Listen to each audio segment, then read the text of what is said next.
Hont Andrásnak akkora szerencséje volt, hogy tök véletlenül összejött neki egy interjú Orbán Viktorral. Na, ezen felbuzdulva én is írtam a miniszterelnök úrnak, és meghívtam egy beszélgetésre.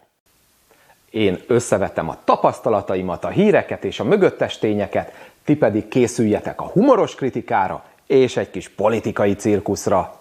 EPP vagyok, és elmélkedek. Most éppen egy beszélgetésről Orbán Viktorral. Ennek apropója pedig, hogy a Hont-féle interjúban elhangzott egy felhívás. Egyébként szívesen elmegyek mindenhova, ahol van esély arra, hogy értelmesen lehet beszélgetni. Ez bátorított arra, hogy elővegyem a legudvariasabb formámat, és írjak egy hivatalos meghívót, mert én ilyen sokoldalú vagyok, hogy még udvarias is tudok lenni, főleg ha segítenek, hát ez esetben sokat. Persze pontosan tudom, hogy a pozitív válasz esélye egy kerek számmal, nevezetesen a nullával egyenlő, de azért elküldtem a levelet, és eljátszottam a gondolattal, hogy én mit kérdeznék a magyar miniszterelnöktől. Ha te mást kérdeznél, kérlek kommenteld a videó alá, hadd pörögjön az algoritmus. Ha jön bármilyen válasz, azt természetesen megosztom veletek, de kezdjük azzal, hogy ha pozitív választ kapnék, azért egy kicsit lefosnám a bokámat, mert azért lássuk be, tök amatőr vagyok én egy miniszterelnöki interjúhoz. Meg mondjuk az interjú helyszíne is kérdéses, mert az asszony kijelentette, hogy ide nem jön. Szóval maradjunk az elméleti síkon, ez egy ilyen mi lett volna, ha típusú videó lesz. Van egy olyan tervem, hogy valamikor az interjú elején megajándékoznám Orbán Viktort egy kék szallaggal. A kék szallag az elszámoltatás és a korrupció ellenesség jelképe. Nagyon kíváncsi vagyok, elfogadná-e? Az első kérdésem egyértelmű. Megkérdezném tőle, hogy mi az oka, hogy eljött hozzám. Na, erre gondolom kapok valami humoros választ, amivel elindul az interjú, sok jelentősége nincs. A további kérdések izgalmasabbak. Szerintem fontos előre kitalálni, hogy miket kérdezek, hogyan vezetem a beszélgetést, mondjuk mindenre úgyse lesz idő, ezért első körben összeszedtem azokat a kérdéseket, amelyeket Hont már érintett, én ezeket hanyagolnám, illetve mivel azért fontos kérdések is vannak köztük, más megközelítésben másképp kérdezném meg őket. Igyekeznék konkrét dolgokat kérdezni, és az ország jövőjére koncentrálni. Például szembesíteném az ellenzéki oldalon elterjedt nézetekkel, hogy mit gondol róluk, vagy szerintem miért látják így az ellenzéki emberek. Hanyagolnám a nagyon általános kérdéseket, melyeket könnyen el tud mismásolni, és ezek alapján, a szempontok alapján állt össze az én kis szubjektív listám. 1. Hont Andrásnak elmondta, hogy a Fidesz és a magyar kormány ön nélkül is ugyanúgy működne, menne tovább az eddigi úton. Tervezi-e valamikor átadni a stafétát, mikor, és van-e valaki, akit alkalmas utódjának tart? Konkrétan Rogánt és Lázárt szokták ilyen szerepbe képzelni az emberek. 2. Az ellenzéki oldalon sok kritika éri az elmúlt 15 évet. Konkrétan itt több dologra is gondolok, a rossz kormányzás következményének tekintik, például az EU rekorder inflációt, ami ugye azt hiszem 25,8% volt a csúcson. Ön mit gondol? Jól kormányoznak? Jó irányba megy-e az ország? Esetleg követtek el hibákat az 15 éves kormányzás alatt? Mi az, amit megbánt? Mi az, amiről azt gondolja, másképpen kellett volna csinálni? Hát erre gondolom, kapok valami utalást a Soros, Gyurcsány, Brüsszel szentségtelen háromszögre, mint felelősre. Ezért konkrétabban is rákérdeznék egyes részletekre. Ugye sok kritika éri a kormányt a korrupció miatt. Lánci András egyenesen azt mondta, hogy amit korrupciónak neveznek, az gyakorlatilag a Fidesz legfőbb politikája. Ön mit gondol? Mekkora probléma a korrupció Magyarországon, és megfelelően üldözik-e?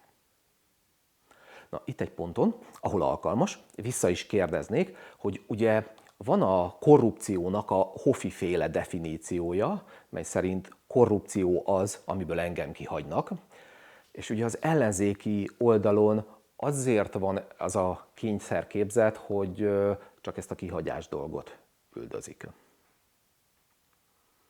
4. Van egy olyan meglátás, hogy az Orbán kormány csak a hatalom megtartására koncentrált. Mindent ennek rendelt alá, minden mást hanyagolt. Sokak számára szimbolikus, hogy van miniszterelnökséget vezető miniszter, meg miniszterelnöki kabinetirodát vezető miniszter, de nincs se oktatási, se egészségügyi miniszter. Mit gondol, miniszterelnök úr, mennyire helyes ez a meglátás? 5. Az EU-val kapcsolatban az a szakállas vicc jut eszembe, amikor az egyszeri autós vezetés közben a rádióban hallja, hogy egy őrült a forgalommal szemben hajt az M3-ason. Mire megszólal? Hát mind! Nem érzi-e úgy magát, mint ez az autós? Gondolok itt például arra is, hogy a jogállamisághoz tervezik már kötni az EU-s kifizetéseket. 6.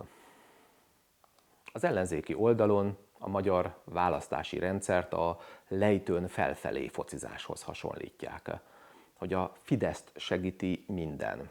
Például 22-ben úgy számoltam, hogy a Fidesznek 10-szer annyi óriás plakátja volt. A közmédiába csak 5 percre engedték be az ellenzéket. Egymást érték a lejárató kampányok. Talán a miniferi kampány volt a legaljasabb. Mit gondol, miniszterelnök úr, ezekről?